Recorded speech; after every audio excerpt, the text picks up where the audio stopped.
Diffraction of light.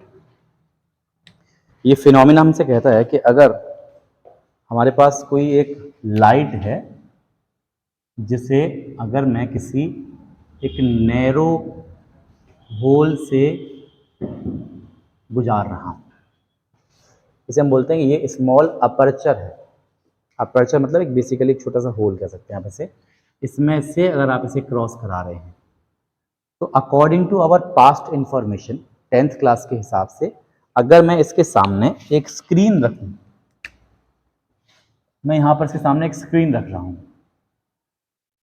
तो हमारी information के हिसाब से, हमारी जो नॉलेज रही है पुरानी उसके हिसाब से, अगर यहाँ पर लाइट का सोर्स है तो यहाँ से लाइट जाएगी इस तरह से और यहाँ पर बनेगा, हमें एक ब्राइट ब्राइट हिस्सा नजर आएगा यहाँ पर इस तरह से। अकॉर्डिंग टू रे ऑप्टिक्स हमारी कहानी ये बननी चाहिए, पर ऐसा पाया गया है कि अगर इस अपर्चर का साइज बहुत छोटा हो, इसका साइज अगर बहुत छोटा है, तो यहाँ पर जो लाइट पहुंचती है वो ऐसा नहीं है कि सिर्फ इतने हिस्से में मिलेगी जितने हिस्से में ये अपर्चर का साइज है। एक्चुअल घटना कुछ इस तरह से होती है, जैसे ही लाइट इस अपर्चर को क्रॉस करेगी, स्मॉल अपर्चर को क्रॉस करेगी, ये थोड़ा सा किनारों की तरफ, एजेस की तरफ बेंड हो जाएगी और ये कुछ इस तरह आगे बढ़ेगी। मैंने डायग्राम बहुत ज़्यादा दिखा दिया है, इतना ज़्यादा नहीं होता, कि आपको प्रॉपर समझ में आ सके इसलिए दिखा दिया है। क्या घटना है कि जब भी कभी लाइट किसी स्मॉल अपर्चर या स्मॉल ऑब्स्टेकल, ऑब्स्टेकल का मतलब होता है कि साहब इस तरह से हमने बीच में कोई ऑब्स्टेकल, कोई रुकावट लगा दी। यहाँ पे लाइट का सोर्स था, टॉर्च वॉर्च थी हमारे पास कुछ, जैसे लाइट निकलती, हमने बीच में एक ऑब्स्टेकल लगा दिया। ऑब्स्टेकल मतलब होता है बाधा, एक रुकावट डाल दी बीच में यहाँ पर। तो इस रुकावट के कारण क्या होगा कि जो लाइट रे है वो हमारी कुछ इस तरह से इसके किनारों की तरफ हल्का सा बेंड होकर तब वैसे आगे बढ़ेंगे। कुल मिला के कहानी क्या बन रही है इस पर समझें। लाइट रे कभी किसी स्मॉल अपर्चर से क्रॉस करे या किसी ऑब्स्टेकल से क्रॉस करे तो ये पाया जाता है, ये पाया गया है, देखा गया है कि लाइट कॉर्नर्स की तरफ थोड़ा बेंड हो जाती है। और बेंड होने पर ये लाइट, देखो अगर रे ऑप्टिक्स के हिसाब से देखा जाए तो ये लाइट ऐसे जानी चाहिए थी। रे ऑप्टिक्स के हिसाब से देखा जाता है लाइट ऐसे जानी चाहिए थी, स्ट्रेट लाइन में। तो यहां पर बननी चाहिए थी शेडो। हम कहेंगे साहब ये वाला हिस्सा जो है शेडो रीजन है और ऊपर वाला हिस्सा जो वो भी शेडो रीजन है। जो बीच में बन रहा है ये हमारा इल्यूमिनेटेड रीजन है। यहाँ पर जो है लाइट हमें दिखाई देगी, बाकी सब पर शेडो दिखाई देगा। तो हम कहेंगे कि लाइट कभी भी स्मॉल अपर्चर या स्मॉल ऑब्स्टिकल से क्रॉस होती है तो वो कॉर्नर्स की तरफ थोड़ा बेंड हो जाती है, जिससे कि वो शेडो रीजन में एंटर कर जाती है। इस घटना को कहा जाता है डिफ्रैक्शन ऑफ लाइट। बोलिए। अगर इस अपर्चर का ये जो साइज ज्यादा बड़े होने पर फिर रे ऑप्टिक्स की कहानी आ जाती है। फिर हमको एग्जैक्ट वही मिलता है जो इतना यहाँ पर था, फिर हमको रे ऑप्टिक्स नजर आएगा। अगर आप साइज छोटा करेंगे तभी आप इस डिफरेंस को देख पाएंगे। बेसिकली ये एक स्लिट जैसा होना चाहिए, एक स्लिट जैसा। अगर किसी स्लिट से अगर हम लाइट को क्रॉस कराएंगे तो हमें ये घटना देखने को मिलेगी, जैसे लाइट थोड़ी सी कॉर्नर्स की तरफ बेंड हो जाएगी। इस स्लिट का साइज आपको बताऊं लगभग कितना कितना हो सकता है। जैसे कि आपके पास दो ब्लेड हैं, ब्लेड को लीजिए, एक ब्लेड और दूसरा ब्लेड, दोनों की जो किनारी है ना उनको आपस में मिलाइए इस तरह मिला के, और बहुत हल्का सा गैप आपस में देना, बहुत हल्का सा। तो इस तरह से जो आप बनाओगे वो एक स्लिट होगा। सिंपली आप उसे कहेंगे साहब वो एक स्मॉल अपर्चर है जिसमें से होकर लाइट क्रॉस कर सकती है। उस लेवल के होल की बात मैं कर रहा हूं, समझ में आ रही बात। उसमें से अगर लाइट क्रॉस करती है तो लाइट कॉर्नर्स की तरफ बेंड हो जाती है। उसके बेंड इतना नहीं होती, इतना यहाँ पे डायग्राम में दिखाएगा, बहुत हल्की सी बेंड होती है। इस बेंड होने की वजह से लाइट एंटर कर जाती है शेडो रीजन में। This phenomena is called. अभी और कमाल की चीज आपको देखने को मिलेगी आगे चलकर, देखना आगे बढ़ेंगे तो। इतना समझ में अगर आपको आ गया तो जरा नोट कर लें पेपर से। स्क्रीन है और मैंने आपके यहाँ पर सामने एक कार्डबोर्ड रखा हुआ है। यहाँ पर एक मेरे पास एक कार्डबोर्ड है, ठीक है, ट्रांसपेरेंट नहीं होते कार्डबोर्ड, ओपेक है। और इस कार्डबोर्ड के बीच में मैंने ये बना दिया है एक होल, छोटा सा, बहुत छोटा होल है। अपर्चर जिस लेवल की हम बात करें उस लेवल का ही होल है। और फिर उस कार्डबोर्ड के इस तरफ मैंने एक सोर्स ऑफ लाइट लगा दिया है, टॉर्च वगैरह या कुछ लगा दिया है। तो यहाँ से उस समझ में आ रही है क्या घटना है, यहाँ पे टॉर्च रखी है, आगे एक कार्डबोर्ड रखा है, बीच में है छोटा सा होल, उस होल में से होकर लाइट आगे बढ़ रही है। क्लियर है वाली बात? अब हमारे हिसाब से क्या होना चाहिए कि भाई आप सोच के बताना जरा, क्या आपको इस स्क्रीन पर उतनी ही बड़ा हिस्सा दिखाई देगा लाइट का जितना बड़ा होल है, या बड़ा दिखाई देगा? तो वही तो बात यहाँ पे कही जा रही है। इतना क्लियर है? दूसरी बात आ गई, दूसरी बात आ गई और कि जो हिस्सा आपको इल्यूमिनेटेड दिखाई देगा, इसे हम बोलते हैं ये वो हिस्सा है जहां पे लाइट सबसे ज्यादा है। लेकिन क्या ऐसा होता है कि यहां एक क्लियर कट बाउंड्री होती है क्या, कि यहां पर तो एग्जैक्टली इतने हिस्से में तो बहुत सारी लाइट है और जस्ट इसके बाद बिल्कुल कुछ नहीं है? या ऐसा होता है कि नहीं साहब, थोड़ा थोड़ा डार्कनेस होती है, ब्राइटनेस भी होती है, यहां पर बनती है वो फ्रिंजेस जिनकी मैं बात कर रहा हूं। ये फ्रिंजेस यहाँ, मतलब यहाँ पर कोई क्लियर कट बाउंड्री नहीं होती। आपने एक्चुअली जिन चीज़ों को देखा है वो बड़ी लेवल पर है। मैं जो कहना चाह रहा हूँ एक बार मेरे एंगल से समझने का प्रयास करना। रियलिटी में ये होता है कि जहाँ पर आपको सेंट्रल पार्ट पर जो मैक्सिमम लाइट दिखाई दे रही है, इस फिनोमिना में ऐसा होता है कि इसके बाद यहाँ पर आपको दिखाई देगी एक डार्क फ्रिंज। बहुत ज़्यादा मोटी नहीं होती, सेंट्रल ब्राइट से काफ़ी पतली होती है, छोटी होती है, इससे ऑलमोस्ट हाफ होती है लगभग। इसके बाद थोड़ी सी ब्राइट फ्रिंज बनती है, स्पष्ट आपको दिखाई नहीं देंगी, थोड़ा सा जूम करने पर दिखाई देती है, लेंस का प्रयोग करो तो दिखाई देंगे आपको। यहाँ पर बनेगी एक ब्राइट फ्रिंज, फिर बनती है डार्क फ्रिंज। अंतर इतना होता है कि सबसे पहली वाली जो ब्राइट फ्रिंज है वो ज़्यादा चमकदार होती है, उसके बाद वाली जो ब्राइट फ्रिंज है वो थोड़ी कम होती है चमकदार, उसके बाद बढ़ जाती है वो और कम होती है, धीमे धीमे करके इंटेंसिटी इतनी कम होती जाती है कि फाइनली हमें लास्ट में टोटली शैडो रीजन मिल जाता है। माई पॉइंट इज दैट कि यहाँ पे कोई क्लियर कट बाउंड्री नहीं होती कि यहाँ तक ब्राइट है उसके बाद डार्क है। अगर आपके कॉर्नर्स पे विचार करो, कभी इस चीज पर सोच के देखना जरा, कभी इस तरह की लाइट आप डालें और कॉर्नर से विचार करें, तो कॉर्नर से विचार करने पर आपको समझ में आएगा कि कोई क्लियर कट बाउंड्री नहीं है, सब यहाँ तक ब्राइट है यहाँ तक डार्क है, धीमे धीमे करके होता है पूरा पूरा सीक्वेंस, आगे तक उसकी रोशनी रहती है। समझ में आ रही बात? मतलब यहाँ भी फ्रिंजेस बनती हैं, और ये फ्रिंजेस जो बनती हैं ये इंटरफेरेंस वाली फ्रिंज से अलग है। क्यों अंतर है? अभी हमने पढ़ा था इंटरफेरेंस में क्या था। इंटरफेरेंस में जितनी भी सेकेंडरी मैक्सिमा बनती हैं सबकी इंटेंसिटी बराबर होती है, वहां या तो ब्राइट ब्राइट ब्राइट होंगी, और जो भी ब्राइट डार्क बनती हैं, डार्क तो खैर टोटली जीरो इंटेंसिटी है, लेकिन जितनी भी ब्राइट बनती हैं उनकी इंटेंसिटी बराबर थी। इधर ऐसा नहीं, यहाँ इंटेंसिटी जितना आप दूर जाते जाओगे उतना इंटेंसिटी कम होती जाएगी। इसको हम पढ़ेंगे, प्रैक्टिकली समझेंगे कि क्यों कम हो रही है। ओवरऑल बात समझ में आ रही क्या है कि डिफ्रैक्शन का क्या मसला है। लाइट बैंड होती है, थोड़ा सा एंटर होती है शैडो रीजन में, और एंटर इस तरह से नहीं होती कि प्रॉपर घुस गई, कहीं पर डार्कनेस मिलेगी, कहीं पर ब्राइटनेस मिलेगी, फिर डार्कनेस मिलेगी, फिर ब्राइटनेस। हमारा हम क्या करें, कॉन्सिक्वेंटली, आपने डेफिनेशन पढ़ी थी, कॉन्सिक्वेंटली शैडो रीजन में एंटर होना, that is called diffraction of light. एक बार फिर से पढ़ें definition, the phenomena of bending of light around the corners of small obstacle और अपर्चर एंड, इसकी बात सुनना ये इंपॉर्टेंट है, and it's consequent spreading. Consequent का मतलब है कि एक के बाद एक के बाद एक के बाद एक के बाद एक, इस तरह से, ये कंटिन्यूस नहीं है, कंटिन्यूस स्प्रेडिंग नहीं है।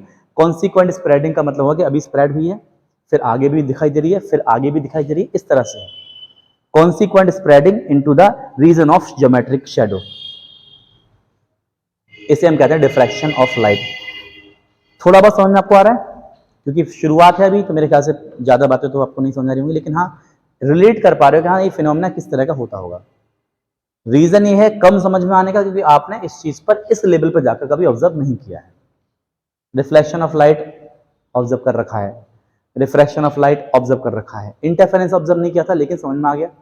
धीमे धीमे करके डिफ्रैक्शन समझ में आपको आ जाएगा, डोंट वरी। इतनी बात क्लियर है तो हम आगे बढ़ें इससे, ठीक है।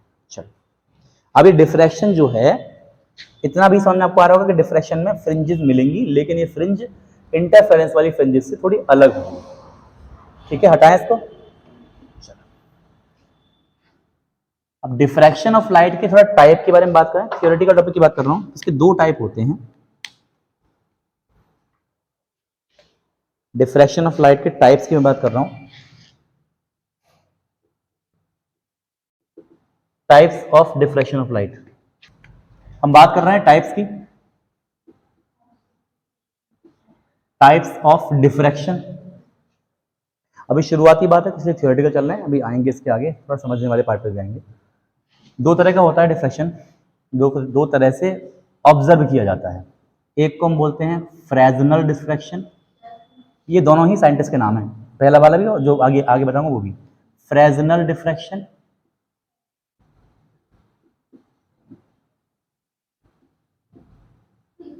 और दूसरा है फ्रॉनहोफर, फ्रॉनहोफर डिफ्रैक्शन।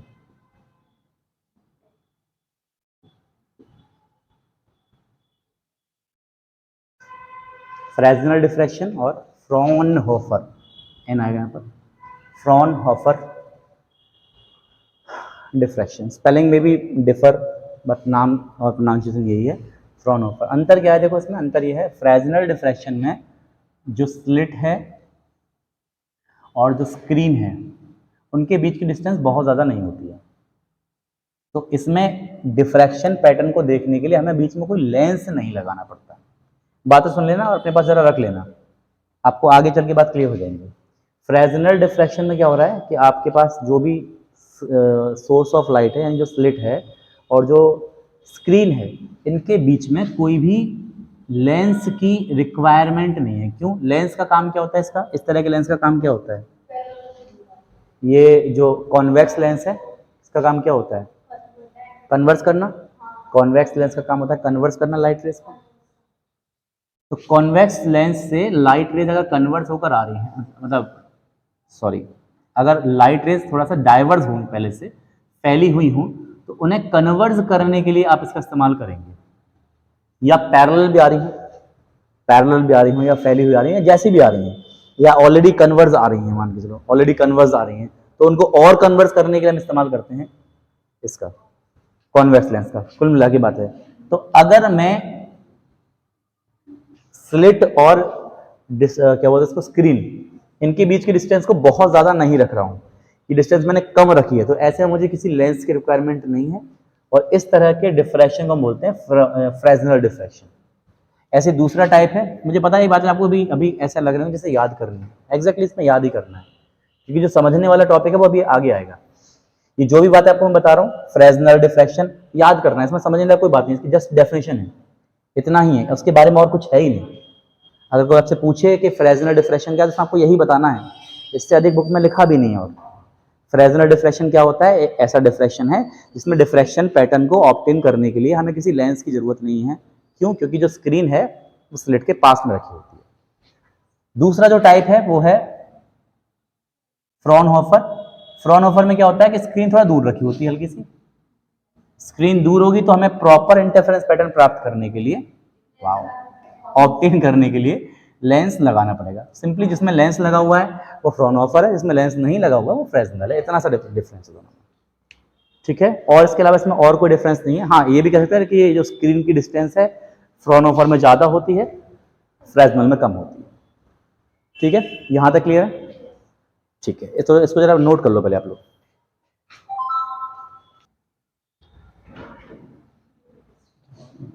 ये बहुत बड़ा स्लिट दिखा दिया, समझाने के लिए दिखाया, स्लिट इतना बड़ा नहीं होता नहीं है। यहाँ सामने मान लीजिए स्क्रीन,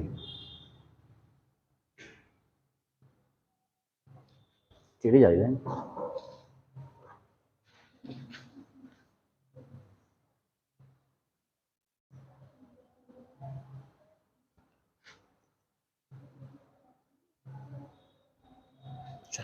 देखो यहाँ हमारे पास सोर्स ऑफ लाइट होगा इधर पीछे। अब सोर्स ऑफ लाइट से आगे वेव आगे जा रही होंगी, दिखाने को हम यहाँ ऐसे दिखा देंगे सब, यहाँ पे एक सोर्स ऑफ लाइट है, यहाँ से ये वेव फ्रंट आगे बढ़ रहे हैं इसके, इस तरह से, तो यहाँ से आगे पहुँचेंगे। चलो सुनो, ये वाला वेव फ्रंट जैसे यहाँ पर है, और फिर यहाँ से फिर आगे पहुँचेगा इस तरह से। मैं पीछे वाले सारे वेव फ्रंट को मिटा दे रहा हूँ, सिर्फ इस वेव फ्रंट को दिखा रहा हूँ, या थोड़ा सा कम कर दे रहा हूँ क्योंकि मुझे यहाँ पे कुछ चीज़ें लिखनी है इस वजह से।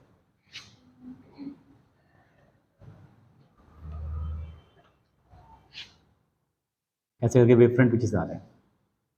ठीक है, सुनो, मान लीजिए ये जो स्लिट आपने लिया है, इसकी जो टोटल विड्थ है वो स्मॉल डी मान लीजिए, बुक में इसको स्मॉल ए लिया गया है। क्या लें, डी ले लें, चलो स्मॉल डी मान लिया। और स्क्रीन से जो डिस्टेंस है इसे हम कैपिटल डी मान ले रहे हैं, कोई प्रॉब्लम नहीं है ना। It is almost as like Young's double slit experiment, बस सिंगल स्लिट लिया गया है। मान लीजिए इस स्लिट के अपर पॉइंट को मैंने नाम दिया है, इसके अपर पॉइंट को मैंने नाम दिया है पॉइंट ए, और लोअर पॉइंट को मैंने नाम दिया है पॉइंट बी। ठीक है, सुनो, यहाँ से इसके सेंटर पर मैं एक सिंपल एक लाइन दिखा रहा हूँ ज्योमेट्रिक, एक्चुअली कोई लाइट रे नहीं दिखा रहा, मैं कुछ और चीज़ दिखा रहा हूँ, सिंपल एक ऐसी ज्योमेट्रिकली मैंने एक लाइन दिखा दी है, बस है कुछ नहीं यहाँ पर ऐसे। अच्छा सुनो, आप ये स्लिट के एग्जैक्टली बीचों बीच से मैंने लाइन डाली है यहाँ पर डायग्राम बनाने के लिए। स्लिट ए से, जैसे हमने हाइगन्स थ्योरी में पढ़ा था, ये एक वेव फ्रंट है, और हाइगन थ्योरी के हिसाब से हमने क्या पढ़ा था, हर एक वेव फ्रंट के ऊपर मौजूद जो पॉइंट्स होते हैं वो बिहेव करते हैं as a secondary disturbance, source of secondary disturbance, या एक तरह से हमें उन्हें एक नाम भी दिया था, हमने उन्हें वेवलेट्स कहा था। तो मैं यहाँ से इस वेव फ्रंट को हटाकर यहाँ कुछ वेवलेट्स ही दिखा दे रहा हूँ। समझ में आ रही बात, ये बेसिकली वेव फ्रंट ही है, बस उस पर मौजूद मैंने कुछ वेवलेट्स दिखा दी हैं। क्लियर वाली बात। अब सुनो, जो वेवलेट पॉइंट ए पर मौजूद है, मान के चलो मैं इसको इस पॉइंट का नाम दे रहा हूं, ये है पॉइंट सी, उस वेवलेट को मैं पॉइंट सी पर पहुंचा रहा हूं, ए पर मौजूद वेवलेट पॉइंट सी पर जा रही है, ए पर मौजूद वेवलेट पॉइंट सी पर पहुंची, ठीक है। बी पर मौजूद जो वेवलेट है, मान लीजिए ये भी पॉइंट सी पर पहुंच रही है।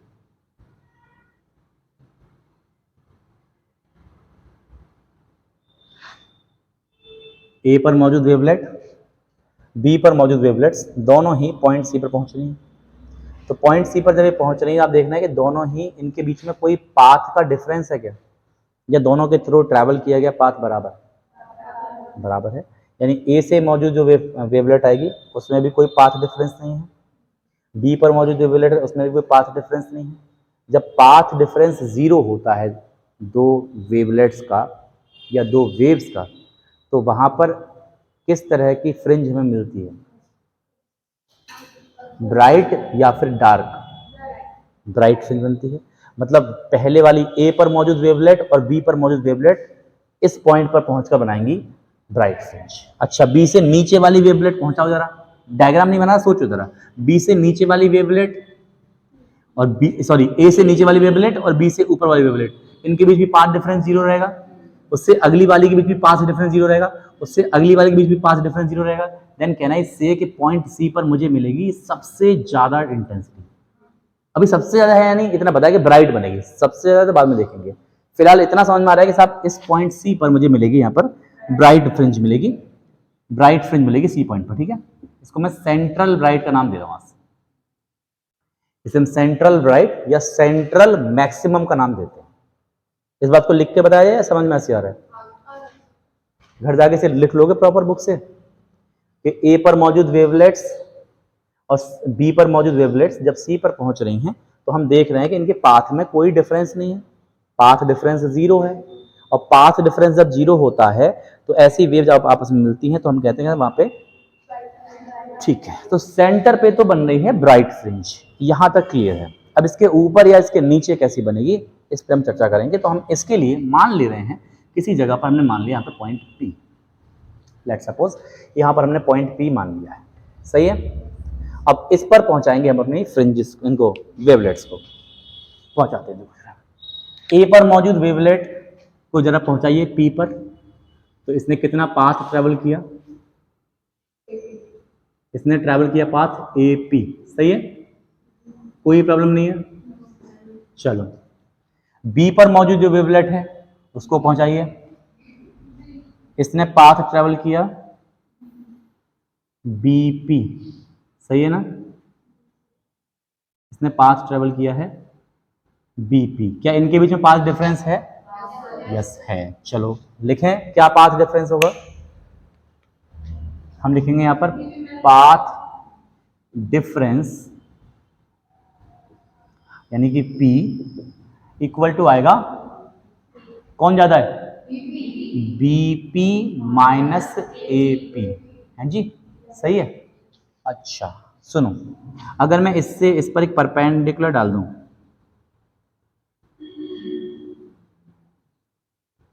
कहने से यही है वो पाथ डिफरेंस, इसे मैं P कह सकता हूं, ये है पाथ डिफरेंस सब, इसी को हम बोल रहे हैं BP माइनस AP, सही है, कोई प्रॉब्लम। लिसन नाउ, मान लीजिए ये जो एंगल है आपका, इसे दिखाएं, ये जो परपेंडिकुलर आपने डाला है, मान लीजिए ये वाला एंगल सबको सपोज करो थीटा है, ये एंगल अगर थीटा है, इसको थीटा माने, ऊपर वाले को मान लेना, चलो बेटर रहेगा, किसी को मान लो तो फर्क नहीं पड़ता, उसी के हिसाब से आपका फॉर्मूला बन जाता है लास्ट में चलकर। आप चाहे इसको थीटा मान लो, चाहे इसको मान लो, किसी को मान लीजिए, मान लो मैंने इसको मान लिया कि साहब ये वाला एंगल मेरा थीटा है, ये थीटा है, ये कितना था D, ये हो गया थीटा, तो पाथ डिफरेंस कितना आ जाएगा इस ट्राइंगल के हिसाब से, पाथ डिफरेंस है इसके लिए परपेंडिकुलर, ये हो गया D हाइपोटेनियस, तो परपेंडिकुलर और हाइपोटेनियस में रिलेशन होगा साइन का, हम कह सकते हैं कि साहब साइन थीटा इक्वल टू हो जाएगा जी P अपॉन D, मुझे क्या निकालना है P, तो क्या P इक्वल टू हो जाएगा D sine theta, let equation number first, यहां तक क्लियर है। अब पाथ डिफरेंस को अलग अलग वैल्यू पर हम रखकर देखेंगे, क्या क्या पाथ डिफरेंस होना चाहिए, अलग अलग वैल्यू पर रखकर देखेंगे कि ब्राइट फ्रिंज मिलेगी कि डार्क फ्रिंज मिलेगी।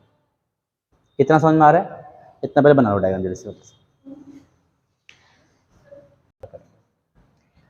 लिसन नाउ, हम एक केस 1 लेके चल रहे हैं, केस 1 क्या है, कह रहे हैं कि अगर पाथ डिफरेंस P लैम्डा हो, मतलब एक वेव का डिफरेंस हो, अगर पाथ डिफरेंस लैम्डा है, मैं डायग्राम में यहाँ पे कुछ चेंज कर रहा हूँ, डायग्राम सबने बना लिया है ना, ये सुनो समझाने के लिए कर रहा हूँ चेंज, खाली मैं बहुत सी चीज़ों को उसमें से गायब करने वाला हूँ।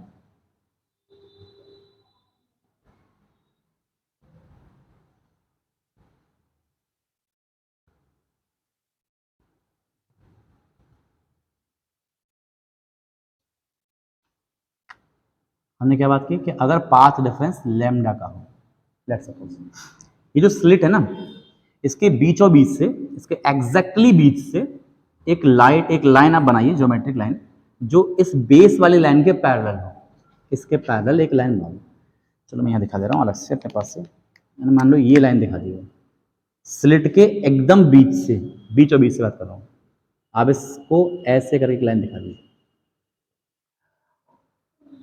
मतलब ऐसे मान लीजिए कि आपने इस स्लिट को दो हिस्सों में डिवाइड करके सोचा है कि क्या हो रहा होगा।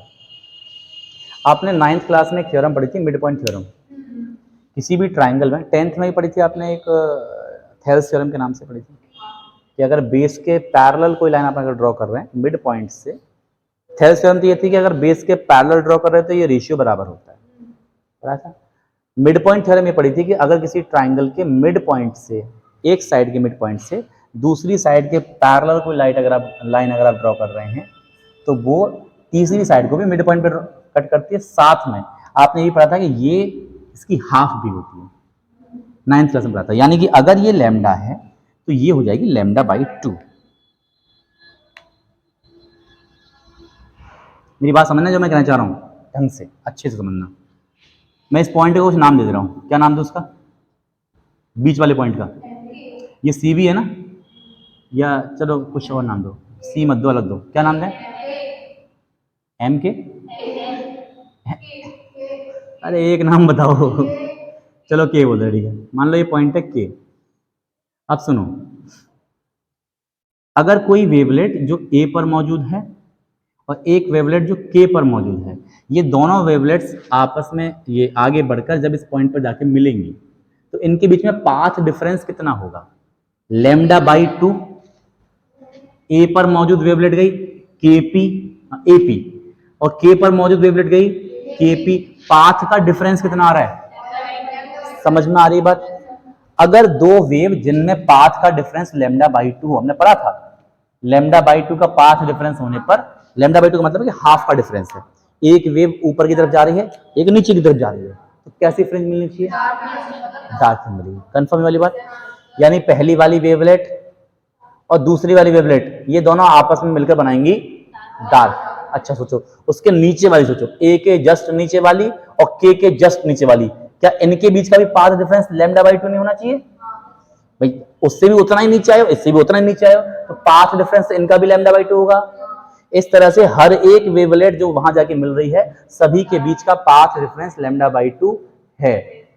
समझ में आ रही बात? यानी मैं शॉर्ट में कहूं तो मैं कह सकता हूं कि स्लिट का अपर पार्ट में जितनी वेवलेट हैं उनके और लोअर पार्ट में, लोअर हाफ पार्ट में जो वेवलेट्स हैं, इनके बीच का पाथ डिफरेंस लैम्डा बाई 2 है। इसीलिए सारी की सारी वेवलेट यहां जाकर बनाएंगी डार्क फ्रिंज। क्लियर है? यहां जाके क्या बनाएंगी? मिनिमा बनाएंगी। मिनिमा। हम बात कर रहे हैं इस समय पर पोजीशन ऑफ मिनिमा की। Positions of minima. Minima is the plural form of minimum. मतलब डार्क फ्रिंज को एक नहीं, बहुत सारी हैं, इसलिए हमने इसमें मिनिमा शब्द का इस्तेमाल किया है। ये सिंगुलर वर्ड नहीं है, प्लूरल है। अच्छा, अगर पाथ डिफरेंस लैम्डा का ना हो, अच्छा पाथ डिफरेंस हमने रिप्रेजेंट किससे किया था?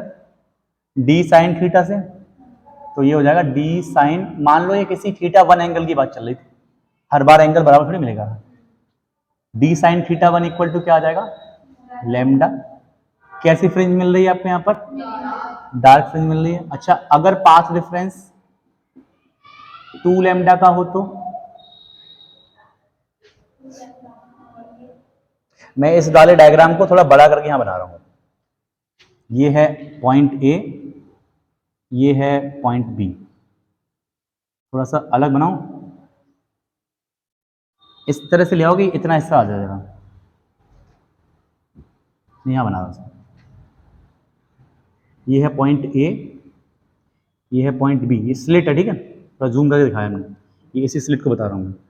अच्छा, यहां से जो वेव आप डाल रहे थे, परपेंडिकुलर जो आपने डाला था वो ये था।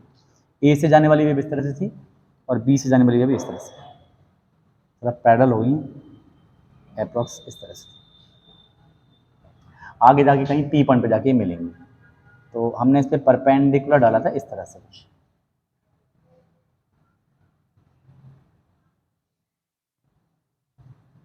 सही है? यहां पर हैं स्लिट्स, मतलब वो वेवलेट्स।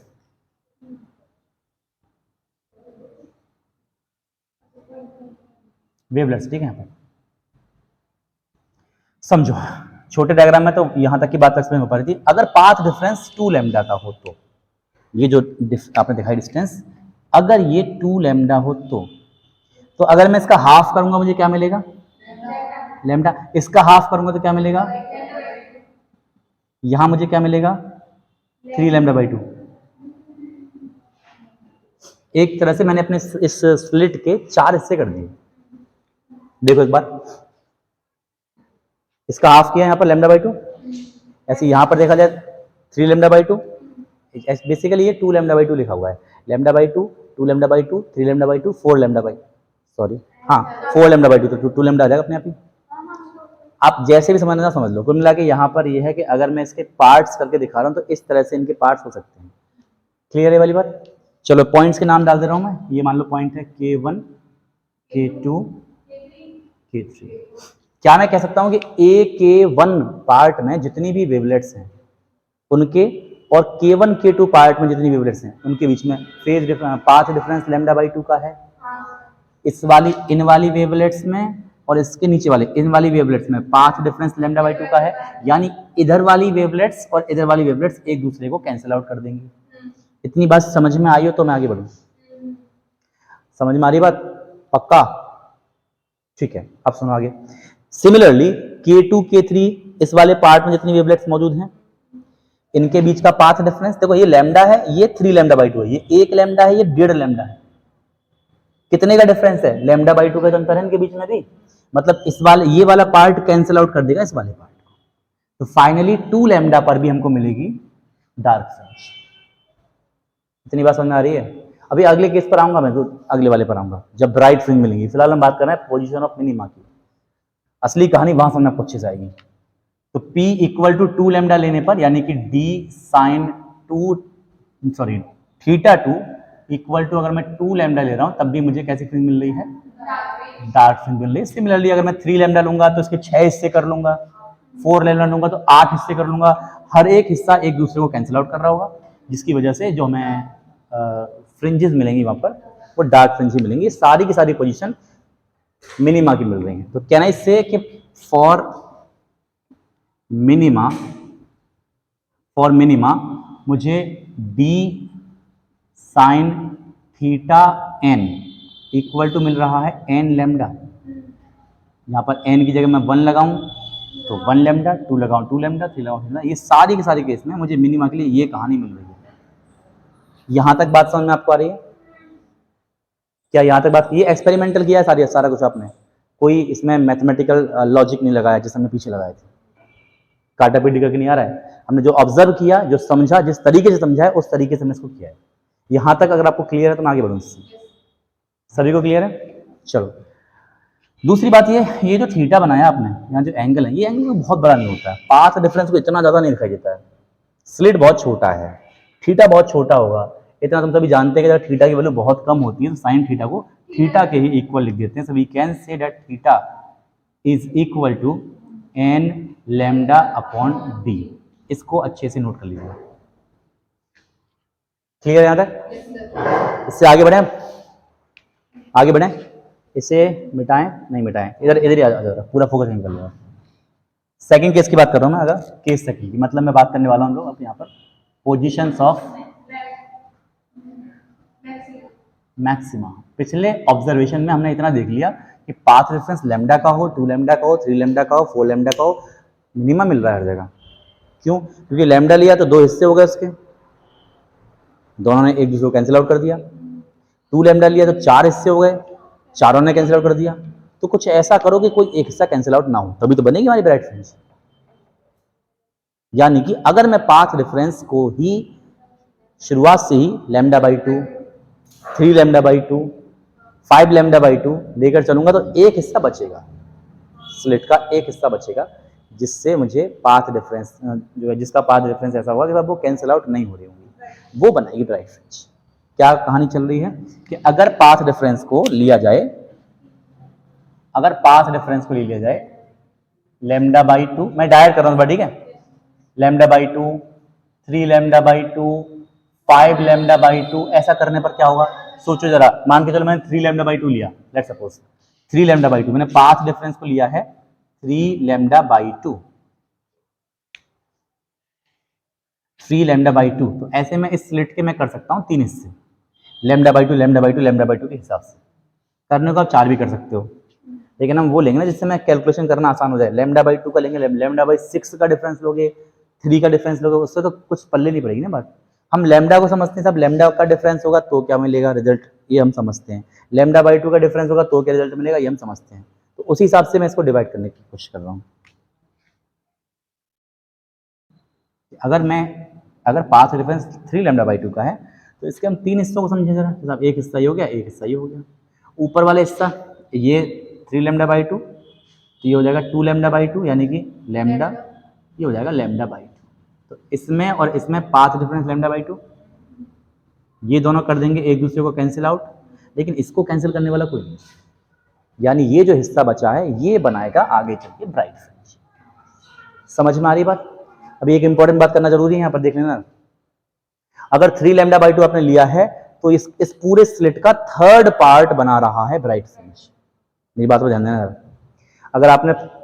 अगर पाथ डिफरेंस 3 लैम्डा बाई 2 का आप दिखा रहे हैं तो 3 लैम्डा बाई 2 का पाथ डिफरेंस होने पर जो थर्ड पार्ट है स्लिट के स्टार्टिंग के जो 1/3 जो पार्ट थे, यानी 2/3 पार्ट थे, वो तो बना रहे थे डार्क फ्रिंज, 1/3 पार्ट जो है वो बना रहा है ब्राइट फ्रिंज। चलो आगे बढ़े। अगर मैंने पाथ डिफरेंस 5 लैम्डा बाई 2 का लिया होता तो शुरू वाले जो 4 पार्ट थे वो कैंसिल आउट हो जाते, 1/5 पार्ट था जो बना था ब्राइट। दोनों में अंतर समझना, पहले 1/3 पार्ट बना रहा था ब्राइट फ्रिंज, अब पूरे स्लिट का थोड़ा और कम हिस्सा हो गया, 4 तो कैंसिल हो गए, कम हिस्सा बचेगा ना, वो बनाएगा ब्राइट फ्रिंज। अब बना रहा है 1/5 पार्ट बना रहा है ब्राइट फ्रिंज। हाँ, कहने का मतलब ये है कि पहले ज्यादा वेवलेट जाके ब्राइट फ्रिंज बना रही थी, अब कम वेवलेट जाके ब्राइट फ्रिंज बनाएंगी। 7 लैम्डा बाई 2 का अगर पाथ डिफरेंस होगा तो और कम वेवलेट बचेंगी, 6 इससे कैंसिल, 7वां हिस्सा होगा वो जाके बनाएगा। तो क्या इंटेंसिटी कम नहीं होती जाएगी आगे चलते चलते? तो ब्राइटनेस में सेंट्रल ब्राइट जो होती है वहां कोई पाथ डिफरेंस नहीं था, पूरा का पूरा स्लिट जाके मिल रहा था। स्टार्टिंग में डायग्राम में यही कहा था मैंने आपसे कि यहां से जितनी भी वेव जा रही है सारी वेवलेट्स जाके यहाँ पे मिल रही है। इसका मतलब यहां बनेगी जो इंटेंसिटी वो सबसे हाई होगी। उसके आगे जितनी भी हमें ब्राइट फ्रिंज मिलेंगी यहाँ अलग अलग नाम है। बीच में बनने वाले को हम बोलते हैं सेंट्रल ब्राइट और बाद में बनने वाले को हम बोल रहे हैं सेकेंडरी मैक्सिमा। इसको बोलते हैं सेंट्रल मैक्सिमम और बाकियों को बोलते हैं सेकेंडरी मैक्सिमा। सेकेंडरी मैक्सिमा की जो इंटेंसिटी है वो लगातार धीमे धीमे धीमे धीमे कम होती जाएगी। तो अगर मैं इंटेंसिटी का ग्राफ बनाऊं यहां पर तो ये ग्राफ कुछ ऐसा बनेगा, देखें बीच में दिखा रहा हूं मैं जीरो, कोई पाथ डिफरेंस नहीं है। जीरो पाथ डिफरेंस होने पर जो इंटेंसिटी हमें मिल रही है, जीरो पाथ डिफरेंस होने पर जो इंटेंसिटी मिल रही है सबसे हाई मिल रही है।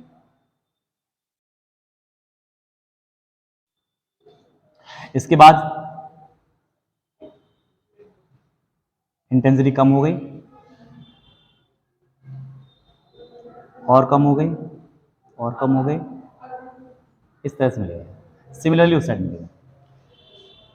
जितना हम पाथ डिफरेंस को बढ़ाते जाएंगे, अगर हमने लैम्डा पाथ डिफरेंस पे लिया है, जैसे ये यहाँ से यहाँ तक का कितना हो जाएगा हमारा पाथ डिफरेंस, यहाँ पे 3 लैम्डा बाई 2, एक सेकंड बताते हैं, यहाँ पर आ जाएगा लैम्डा मतलब 2 लैम्डा बाई 2, 3 लैम्डा बाई 2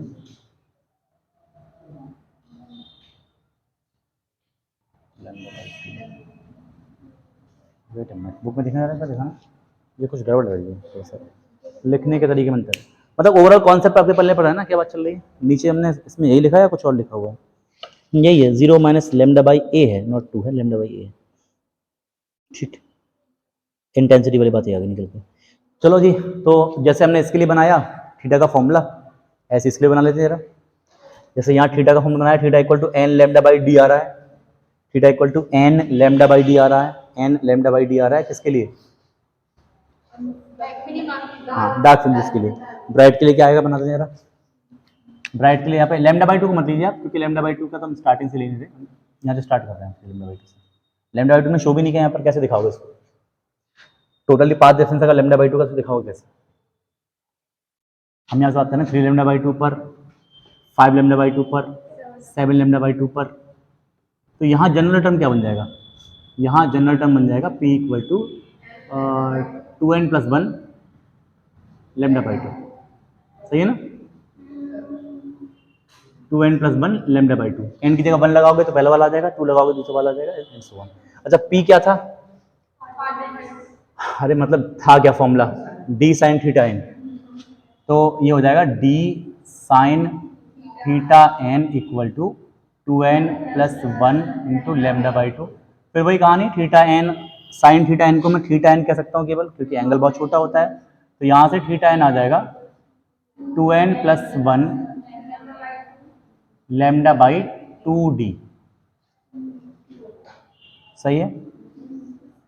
यहाँ पे इतना आ रहा है। ये फॉर्मूला आप याद रखना कि डार्क फ्रिंज के लिए, आज खत्म तो नहीं हो पाया टॉपिक हमारा, कम रहेगा, या कर सकते हैं आगे, इतना पहले नोट कर लो फिर आगे बढ़ेंगे। यहाँ तक कंफ्यूज तो नहीं हो रहा?